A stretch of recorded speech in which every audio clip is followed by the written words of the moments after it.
ஆர்ப்பாட்ட கூட்டத்துடைய தலைவர் மதனகோபால் அவர்களே, இதற்கு முன்னாலே பேசி அமர்ந்திருக்கக்கூடிய வட்ட செயலாளர் சந்திரசேகர் அவர்களே, இந்த பகுதியிலிருந்து வந்திருக்கக்கூடிய கணக்கீட்டு பிரிவு ஊழியர்களுடைய உங்கள் அனைவருக்கும் மாலை நேர வணக்கத்தை தெரிவித்துக் கொள்கிறேன்.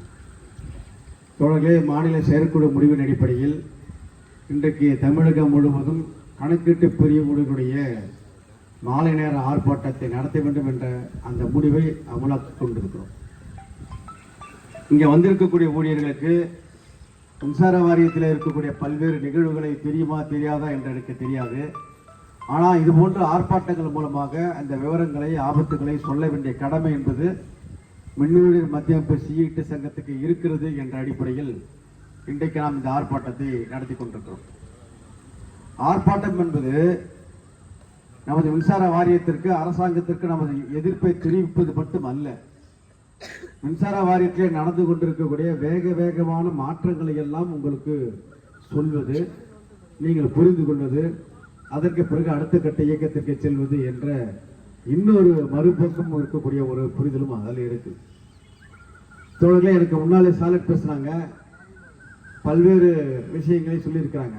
கணக்கீட்டு பிரிவு ஊழியர்கள் ஒரு இனமே அழிந்து போகும் என்று சொல்லியிருக்கிறாங்க. அது 100% உண்மை கிடையாது, ஆனால் 1000% உண்மை. இது எப்படி எடுத்துக்க போறீங்கன்னு தெரியல எனக்கு.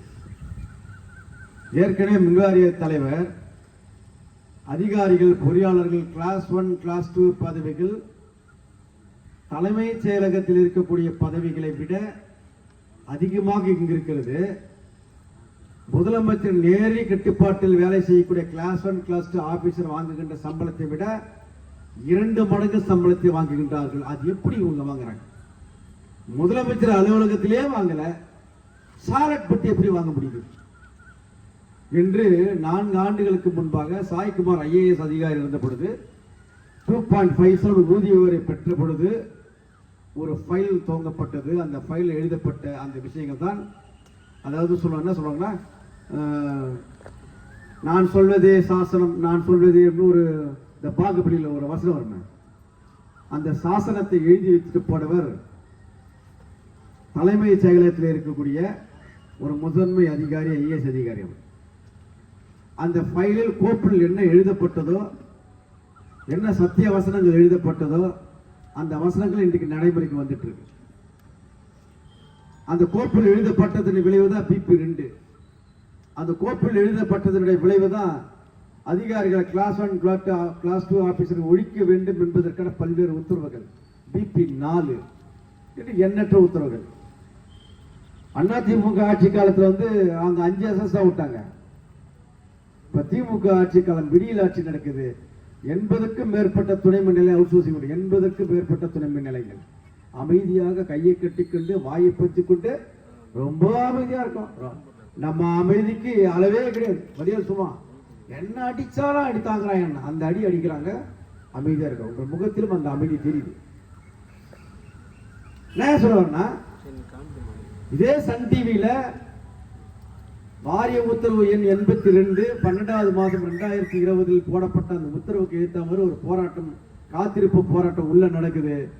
அந்த போராட்டத்தை ஆதரித்து சன் டிவியில பிளாஷ் நியூஸ் போட்டவங்க இப்பொழுது இருக்கக்கூடிய விடியல் ஆட்சிக்கு சொந்தக்காரர்கள்.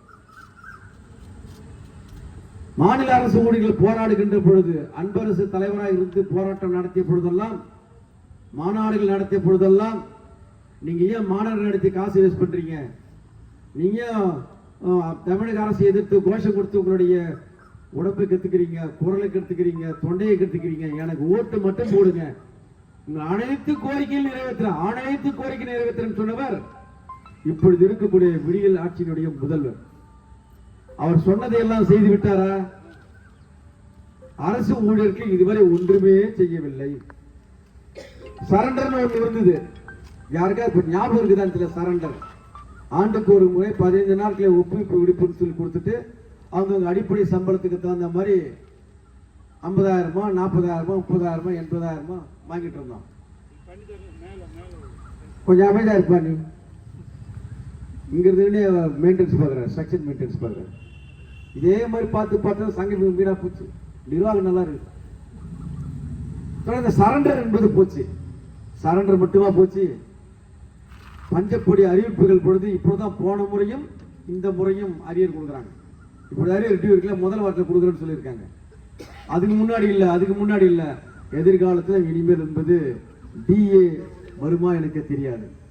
ஒருவேளை டிஏ வந்தா அதுக்கு அரியர் வருமா என்று எனக்கு தெரியாது. ஏன்னா மின்சார வாரிய ஊழியர்களுடைய டிஏ நிலுவை, சரண்டர் பணம், இதன் மூலம் கிடைக்கக்கூடிய ஒரு ஆண்டுக்கான வருவாய் என்பது பல ஆயிரம் கோடிகள். ஞாபகம் ரஃபா சொல்லணும்னா ஒரு 1500 கோடி ரூபாய் சரண்டர் கணக்கு வச்சு 80,000 தொழிலாளி போட்டு பாருங்க. டிஏ அரியர்ஸ் போட்டு பாருங்க. 1000 கோடி 1300 கோடிக்கு மேல வரும். அந்த 1300 கோடிகள் என்ன பண்றாங்க? ஒவ்வொரு ஆண்டும் 1300 கோடிகள் நம்ம காசை அவங்க எடுத்துட்டு நாமளும் மறந்துட்டு தள்ளி தள்ளி ஒன்லி டிஏ மட்டும் கொடுக்கிறார்கள் என்று சொன்னால் அதற்கு பின்னால் மிகப்பெரிய அரசியல் இருக்கிறது. எடப்பாடி பழனிசாமி முதலமைச்சராக இருந்த பொழுது அவர் ஒரு முறை சொன்னார். என்ன சொன்னாரு? எமான் சம்பளம் வாங்குறாங்க அரசு ஊழியர்கள், எமான் சம்பளம் வாங்குறாங்க, 1 லட்சம் வாங்குறாங்க, 1.5 லட்சம் வாங்குறாங்க. 3ஆம் கிளாஸ் டீச்சருக்கு பாடம் சொல்லி கொடுக்குதுப்பா, இந்த 3ஆம் கிளாஸ் டீச்சர் 75,000 வாங்குதுப்பா என்று சொல்லி சம்பளத்தை வெட்டிங்க குறைத்தவர்கள் அதே பாணியை தான் இப்பொழுது விடியலாட்சி செய்கிறது.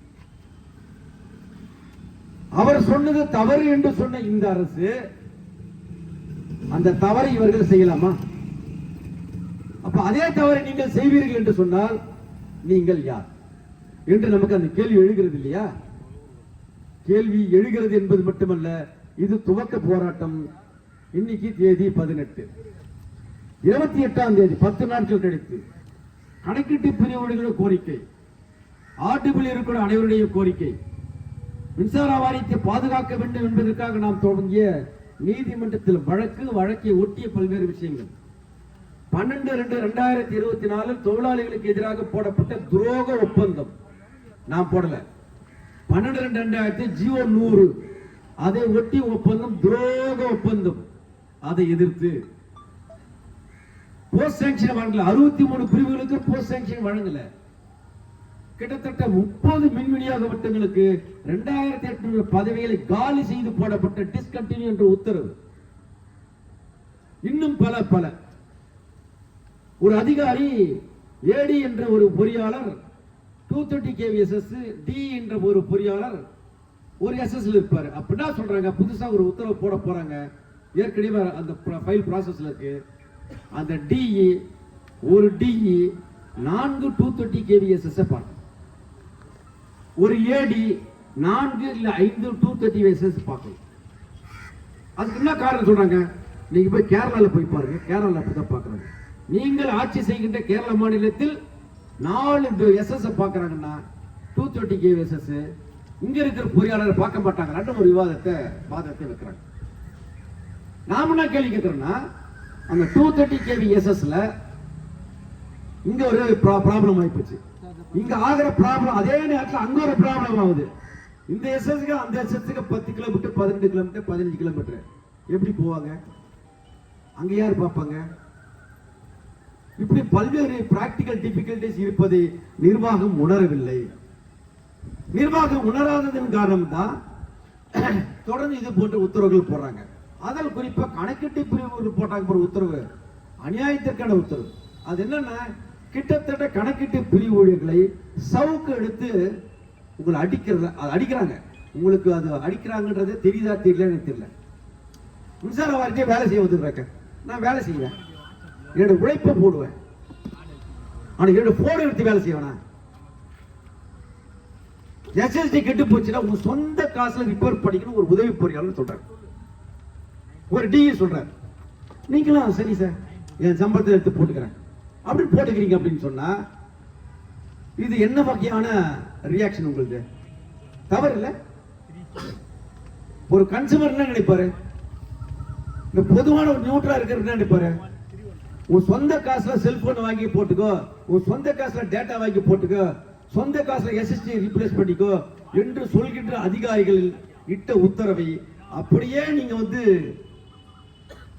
அமல்படுத்துவீங்க சொன்னா இதற்கு பின்னால் மிகப்பெரிய ஆபத்து இருக்கிறது.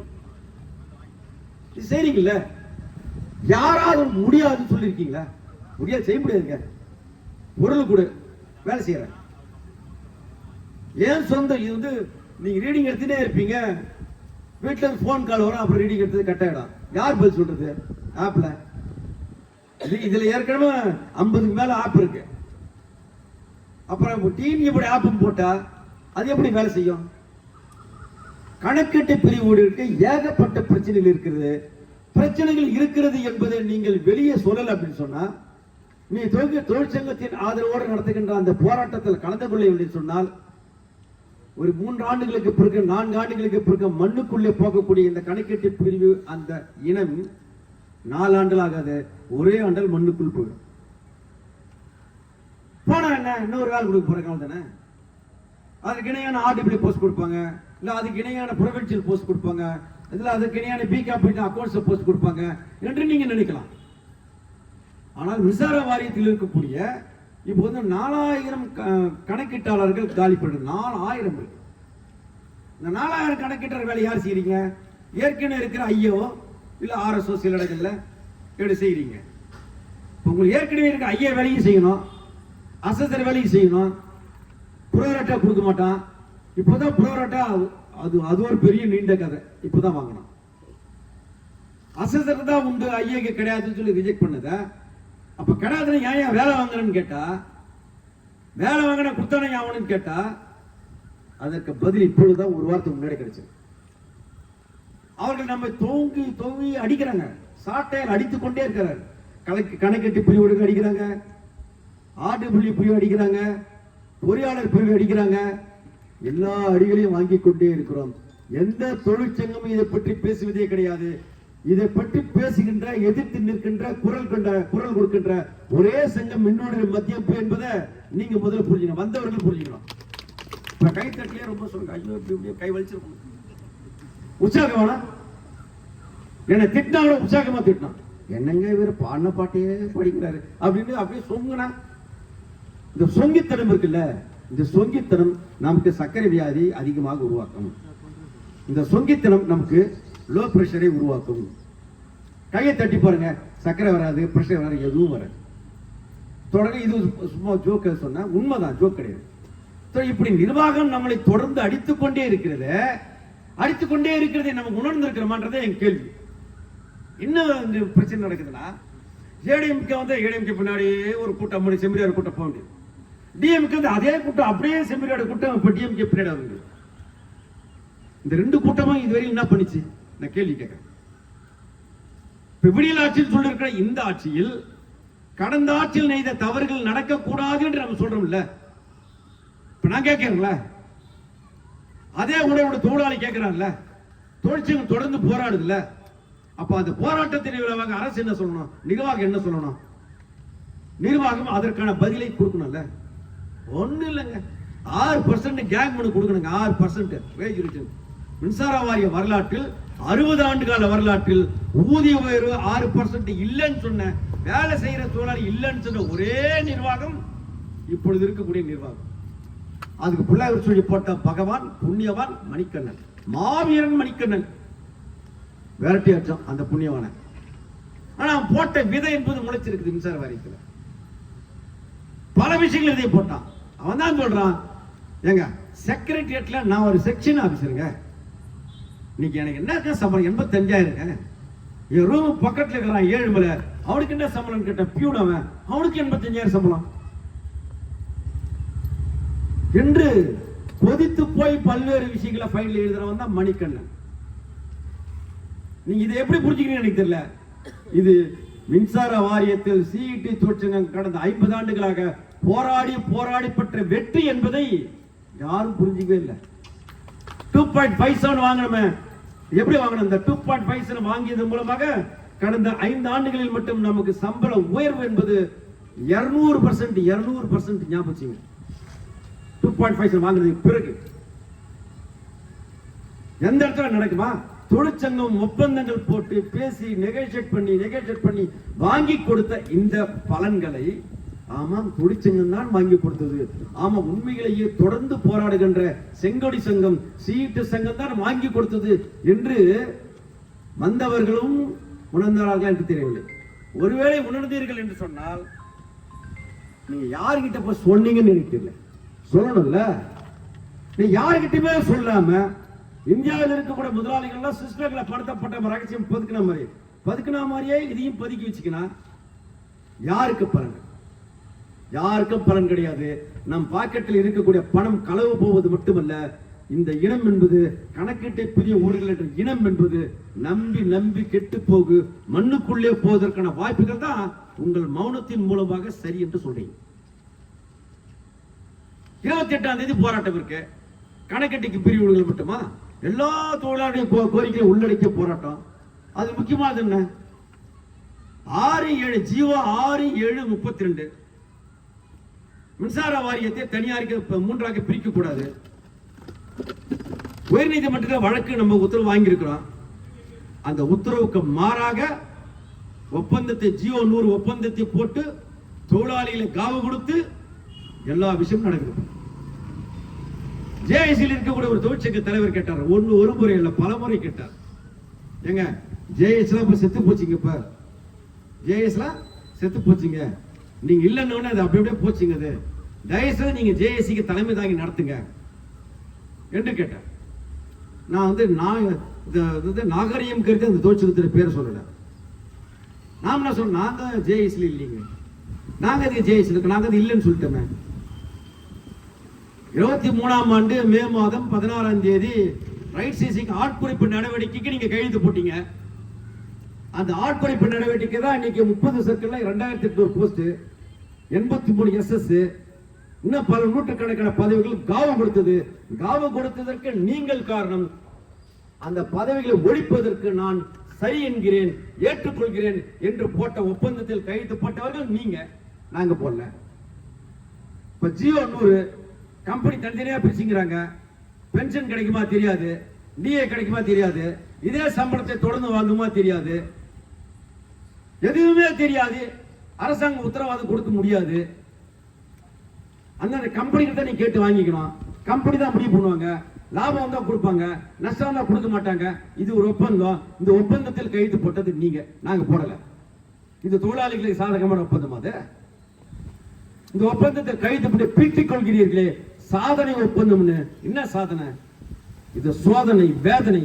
வேதனை இருந்த ஒப்பந்தத்தை போட்டுட்டு ஒப்பந்தம் போட்டதுல இருந்து இன்னைக்கு வரை கணக்கெடுத்துங்க எத்தனை நூற்றுக்கணக்கான பதவிகள் காலியா இருக்கு. அந்த காலியானதுக்கு யார் காரணம்? ஒப்பந்தத்தை கையெழுத்து போட்டவங்க தானே காரணம். ஒரு 3-4 சங்கம் தானே போடல. பிரதானமான சங்கம் நாம் போடவில்லை என்பது மட்டுமல்ல, அதில் இருக்கக்கூடிய தொழிலாளிகளுக்கு எதிரான விரோதமான அனைத்து சரத்துக்களையும் புஸ்தகமாக வெளியிட்டு தொழிலாளிகளுக்கு சொல்லி இருக்கிறோம். நுழைவார் கூட்டங்கள் மூலமாக தொழிலாளிகளுக்கு சொல்லி இருக்கிறோம்.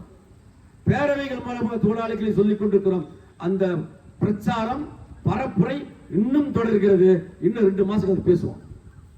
பேச ஆரம்பிச்ச பிறகு ஒரு பொறியாளர் அமைப்பு, எந்த அமைப்புன்னு கேட்கறீங்க, ஒரு பொறியாளர் அமைப்பினுடைய பொதுச் செயலாளர் சொல்கிறார், ஆமாம் நாம் தவறு செய்து விட்டோம், சீட்டு சங்கம் சொல்வது சரி, நாம் தவறு செய்து விட்டோம், நாம் ஒப்பந்தத்தில் கைது போட்டதன் விளைவாகத்தான் இத்தனை உத்தரவுகளும் வந்திருக்கிறது.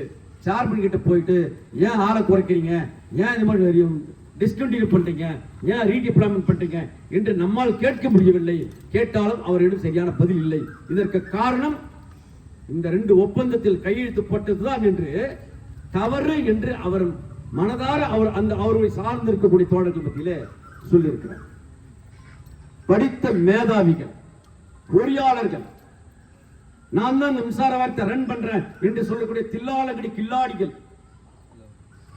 இவர்கள் தான் ஒப்பந்தத்தில் கைது போட்டு தொழிலாளிகளை காவு கொடுத்தாங்க, பொறியாளர்கள் காவு கொடுத்தாங்க என்று நாம் சொல்கிறோம். நீங்க சொல்ல எல்லார்கிட்ட சொல்லல, வடக்குல சொல்லல, வடக்கு வட்டத்தில் இருக்கக்கூடிய 2000க்கு மேற்பட்ட பொறியாளர்கள், அதிகாரிகள், ஆர்டிபிள் ஸ்டாஃப், கார்ட்பிளிங் ஸ்டாஃப், ஒப்பந்த ஊழியர் உட்பட எல்லாருக்கும் நீ சொல்றோம்ல, சொல்லுங்க. இப்ப சிறிய அளவில் வந்திருந்தாலும் கூட நீங்கள் பெரிய அளவில் பிரச்சாரத்தை பரப்புரையை செய்ய முடியும் என்ற நம்பிக்கை எனக்கு இருக்கிறது. கீழே போயிட்டு சொல்லுங்க. 28ஆம் தேதி மீண்டும் ஒரு போராட்டம் இருக்கிறது. அந்த போராட்டத்தில், உன்னதமான போராட்டத்தில், மின்சார வாரியத்தை பாதுகாக்கின்ற அந்த போராட்டத்தில் சீட்டு சங்கத்திற்கு வலு சேர்க்க வேண்டும் என்று போய் சொல்லுங்க. தொடர் மின்சார வாரியத்தில் எப்பொழுதும் வேலை இருக்கும், எப்பொழுதும் ஷட் டவுன் இருக்கும், எப்பொழுதும் ஃபால்ட் இருக்கும், எப்பொழுதும் கம்ப்ளைண்ட் இருந்து கொண்டே இருக்கும். அது இல்லாத நாளே கிடையாது. அப்படிப்பட்ட நெட்வொர்க் நம்ம கிட்ட இருக்கு. நீ அமெரிக்கால போனீங்கன்னா, யூரோப்ல போனீங்கன்னா அங்கெல்லாம் நெட்வொர்க் வருஷத்துக்கு ஒரு முறை இல்ல 5 ஆண்டுகளுக்கு ஒரு முறை தான் கரண்டே போவாங்கலாம். அப்படியே போயிட்டு ஒரு கம்பெனி பாதிச்சா அந்த கம்பெனிக்கு நஷ்ட ஈட்டை அந்த கம்பெனிக்கு அந்த நிறுவனம் கொடுக்கும். மின்சாரத்தை விநியோகிக்கிட்டு அந்த கம்பெனி கொடுக்கலாம். அது மிகப்பெரிய நெட்வொர்க். அந்த நெட்வொர்க் இன்றைய தமிழகத்திலே இந்தியாவிலே வருவதற்கு இன்னும் 50 ஆண்டுகள் ஆகும். ஆனா தினந்தரம் அந்த இடத்துல வேலை செய்து கொண்டிருக்கக்கூடிய நமது பிரச்சனைகளுக்கு தீர்வு காண்பதற்கு ஒரு தொழிற்சங்கம் போராட்ட அறைகூவல் விடுக்கிறது என்று சொன்னால், சம்பளம் குறையும் என்று சொல்றாங்களே அது என்ன என்று கேட்பதற்கு வர வேண்டும் என்று சொன்னால், ஆட்குறைப்பு நடவடிக்கை செய்வார்களாமே அதை கேட்பதற்கு வர வேண்டும் என்று சொன்னால், நீங்கள் நிர்வாகத்திற்கான வேலையை செய்வீர்கள் என்று சொன்னால் நஷ்டமடைய போவது நிர்வாகம் அல்ல, நிர்வாகம் லாபம் அடைய போகிறது. ஏன் என்று சொன்னால் தனித்தனியாக பிரிஞ்சு இப்ப லேட்டஸ்டா போன மாசம் போட்ட உத்தரவுல அந்த டின் நம்பர் வாங்க, ஜிஎஸ் நம்பர் வாங்க, தனியாக கம்பெனி ரன் பண்ண, அவங்களுக்கு போர்ட்போலியோ போட, அலோகேஷன் போட்டு உட்பட உத்தரவு வந்துச்சுப்பா. ஐஏஎஸ் ஆபீசரும் போட்டு தனித்தனியா இயங்க போகுது. ஜெட்கால தான் இனிமேல் பேச்சுவார்த்தை நடத்தணும்.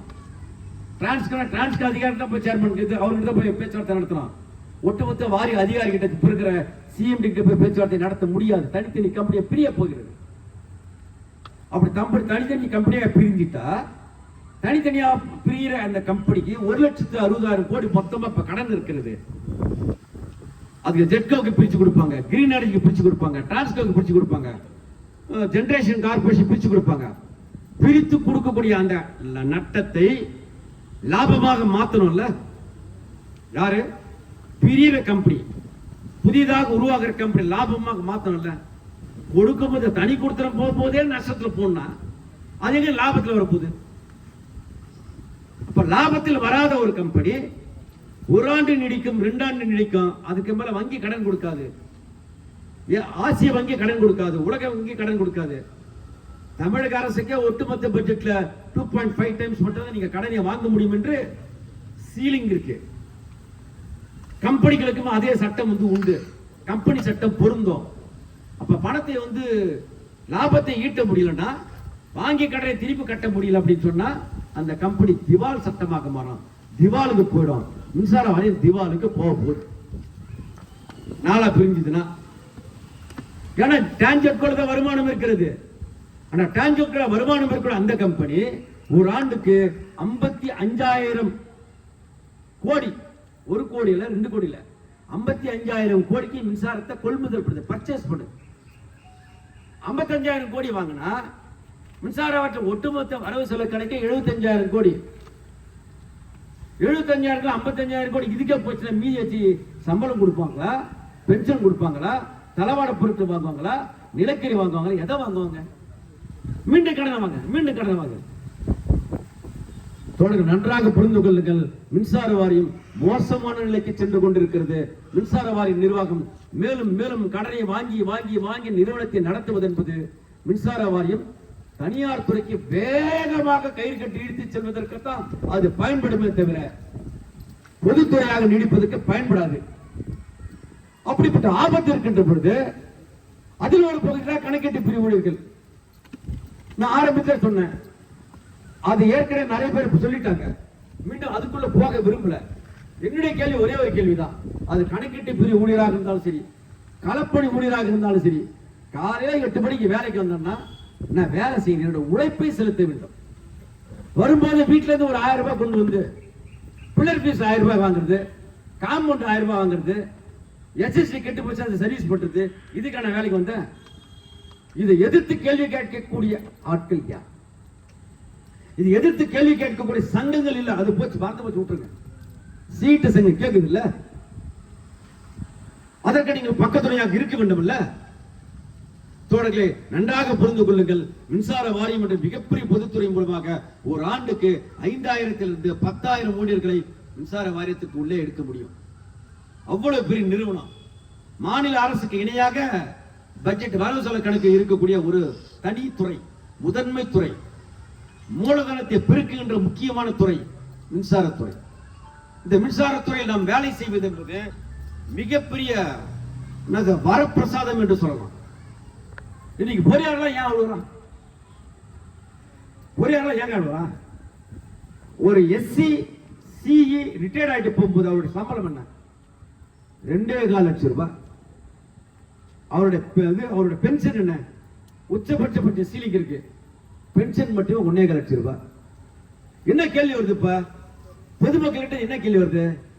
அரசு ஊழியராக நீங்க 40 ஆண்டுகள் வேலை செய்வீங்க, அரசு ஊழியராக பல லட்சம் சம்பளத்தை வாங்கிக் கொள்வீங்க, அரசு ஊழியராக இருந்து ரிட்டையர்ட் ஆயிட்டு போன பிறகு 1.25 லட்சம் பென்ஷன் வாங்குவீங்க.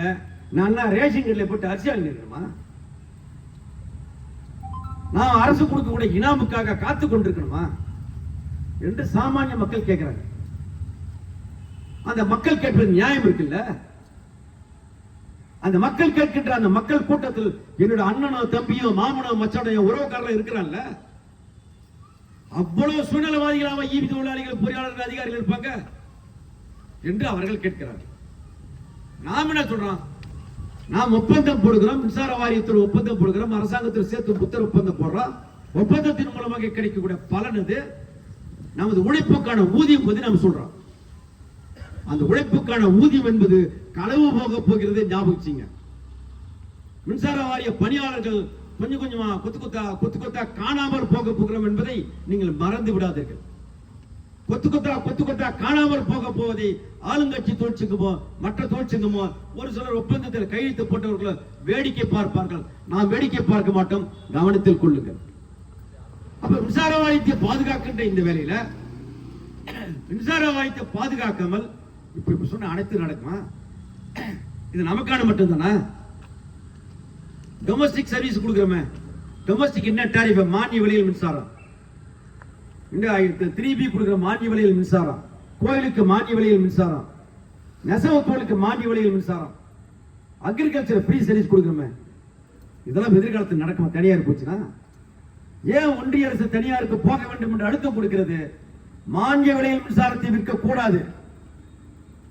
சாதாரண மக்களும் டாட்டாவும் பிர்லாவும் அம்பானியும் அதானியும் ஒரு யூனிட்டுக்கு 10 ரூபாய்னா இவனும் 10 ரூபாய் கொடுக்கணும், அவனும் 10 ரூபாய் கொடுக்கணும். மானிய விலை மின்சாரத்தை விற்க கூடாது என்பது பிஜேபி ஒன்றிய அரசுடைய கோட்பாடு.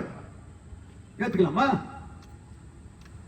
அதை தடுக்கிறேன் முடியாது என்று இப்பொழுது இருக்கிற தமிழக அரசு எவ்வளவு நாளைக்கு சொல்லுவாங்க?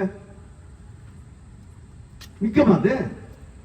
அப்ப சாமானிய மக்கள் எப்படி பாதிக்கப்பட போகிறார்கள் என்பதை நாம் உணரணும்ல. அந்த சாமானிய மக்கள் கூட என்ன உறவுக்காரர்கள் இருக்கிறாங்க. உங்க உறவுக்காரர்கள் இருக்காங்க, என் உறவுக்கார மக்கள் இங்க இருக்கிற அனைவருடைய உறவுக்காரர்கள் இருக்கிறாங்க. வேலையில்லா திண்டாட்ட இளைஞர்கள் சுத்தி இருக்காங்களே, அந்த இளைஞர்களும் உறவுக்காரங்க இருக்கிறாங்க. ஞாபகம். ஆக மின்சார வாரியத்தை பாதுகாக்கின்ற போராட்டத்திற்கு கட்டியம் கட்டியாச்சு.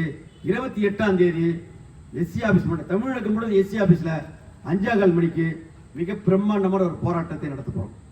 அந்த போராட்டத்தில் அடுத்த கட்ட போராட்டம் என்ன என்பதை கால் கொடுக்க போறோம். அதுல ஒரு முக்கியமான 10 கோரிக்கைகள் இருக்கு. அதெல்லாம் 10 கோரிக்கைகள் சொல்லியிருக்கேன். இன்னும் எண்ணற்ற கோரிக்கைகள் இருக்கு. அது கடிதமாக வாரிய தலைவருக்கு கொடுப்போம், சீபத்தில் கொடுப்போம். இன்னைக்கு களப்பிரிவில் வேலை செய்வதற்கு ஆட்கள் இல்லாமல் எத்தனை பேர் செத்து போறான்?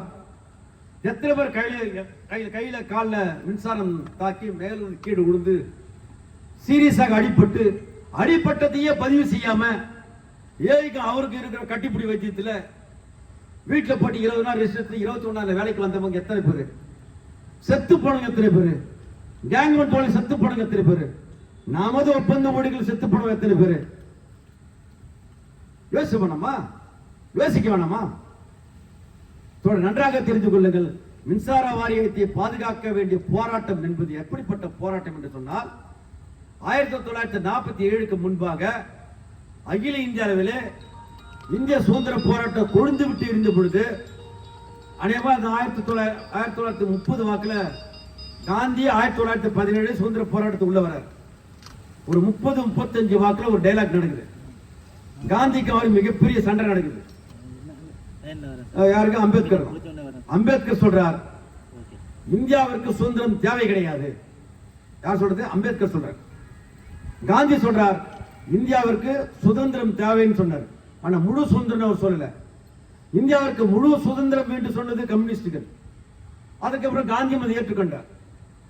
முதல் உலக போர் நடக்குது, 2ஆம் உலக போர் நடக்குது, இடைப்பட்ட காலத்தில் காந்தி சொன்னது, அம்பேத்கர் சொன்னதான் உங்களுக்கு நினைவு கொடுக்க விரும்புறேன். என்ன சொன்னார்னா, நாங்கள் சாதியின் பிடியில் சிக்கி தவித்துக் கொண்டிருக்கிறோம், மதத்தின் பிடியில் சிக்கி தவித்துக் கொண்டிருக்கிறோம். எங்களுக்கு இந்தியாவை சுதந்திரம் அடைய வேண்டிய தேவையே கிடையாது. அதற்காக நாங்கள் உடன்பட மாட்டோம். நாங்கள் சாதி பிடியிலிருந்து வெளியே வர வேண்டும், மதத்தின் பிடியிலிருந்து வெளியே வர வேண்டும் என்று அம்பேத்கர் சொன்னார். அது மிகப்பெரிய வீச்சாக மக்கள் மத்தியில் கவி மிகப்பெரிய போராட்டமாக நடக்குது. அந்த போராட்டத்தை ஒடுக்குவதற்கு, நசுக்குவதற்கு காந்தி என்ன பண்றாருன்னா, அம்பேத்கரிடமிருந்து அந்த வாதத்தை முறியடிப்பதற்கு இவரு சாகுமறை உண்ணாவிரத போராட்டத்தை காந்தி நடத்தினார். நான் ஏன் ஒரு 70 ஆண்டுகளுக்கு முன்னாடி நடந்த விஷயத்தை இப்ப சொல்றேன்னா, இந்தியா சுதந்திரம் அடைய வேண்டும், ஒருத்தர் வேணான்றாரு, ஒருத்தர் அடையன்றாரு. காந்தி என்ன சொல்றாரு, இந்தியா சுதந்திரம் அடைந்த பிறகு நம்மை நாமே ஆண்டு கொண்டால், வெள்ளையர்கள் இந்தியாவை விட்டு வெளியேறிவிட்டால் இந்தியாவில் வறுமையை ஒழித்து விடலாம். இந்திய நாடு இந்தியர்களுக்கு, இங்கே அடிமைத்தனம் இருக்காது, ஜாதி இருக்காது, மதம் இருக்காது, இனம் இருக்காது, எதுவுமே இருக்காது, சந்தோஷமாக எல்லாரும் உல்லாசமாக இருக்கலாம், சொர்க்க பூமியாக இந்தியா மாறிடும் என்று காந்தி கனவு கண்டார். அது கனவுதான் என்று அம்பேத்கர் நன்றாக தெரியும். ஆனால் சுதந்திரம் வேண்டாம் என்று சொன்னார்.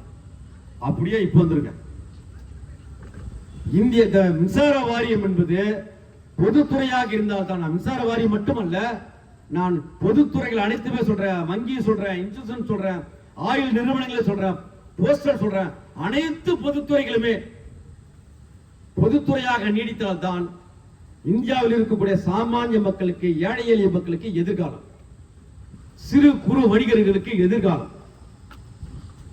நாம் அடுத்த 5 ஆண்டுகளுக்கு பிறகு, 10 ஆண்டுகளுக்கு பிறகு 2 படி முன்னேற முடியும், 3 படி முன்னேற முடியும். என்ன, அது பொதுத்துறையாக இருந்தால் தான். ஒரே ஒரு உதாரணத்தை சொல்லி நான் நிறைவு செய்ய விரும்புகின்றேன். 1994ஆம் ஆண்டு காலித் கமிட்டி மூலமாக மின்சார வாரியத்தில் வேலைக்கு செய்த அந்த ஒப்பந்த ஊழியர்கள் 18,000 சில்லறை.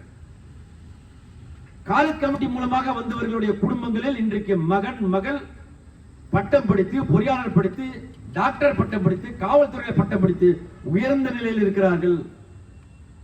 அதற்கு காரணம் மின்சார வாரியம் பொதுத்துறையாக இருந்தது.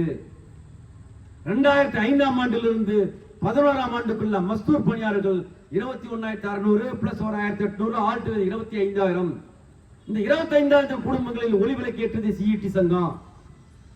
அந்த 25,000 குடும்பங்கள் இன்னைக்கு ஒவ்வொரு வீட்டிலும் பொறியாளர்கள் இருக்கிறார்கள், ஐஏஎஸ் அதிகாரிகள் இருக்கிறார்கள், மருத்துவர்கள், டாக்டர்கள் இருக்கிறார்கள். இவர்கள் எல்லாம் இருப்பதற்கு காரணம் ஈவு பொதுத்துறையாக இருந்தது. பொதுத்துறையாக இருந்தால் வேலை பெற்றது, நல்ல சம்பளம் வாங்கணும். நல்ல சம்பளம் வாங்குறதுனால சமூகத்தில் அந்தஸ்து, நல்ல சம்பளம் வாங்குறதுனால குழந்தைகள் நல்லா படிக்க வைக்க முடியுது. இதெல்லாம் கொடுத்தது பொதுத்துறை, இதெல்லாம் கொடுத்தது மின்சார வாரியம், இதெல்லாம் பெற்றுக் கொடுத்த மின்னூடர் மத்திய சிஇடி சங்கம். அந்த சங்கத்தை மறக்காமல், அந்த சங்கத்தின் அடுத்த கட்ட போராட்டத்திற்கு நீங்கள் உதவியாக இருக்க வேண்டும், உதவிக்கரம் நீட்ட வேண்டும், வலுக்கரம் அடைய செய்ய வேண்டும் என்று சொல்லி எனது வார்த்தைகளை நிறைவு செய்கிறேன். நன்றி, வணக்கம்.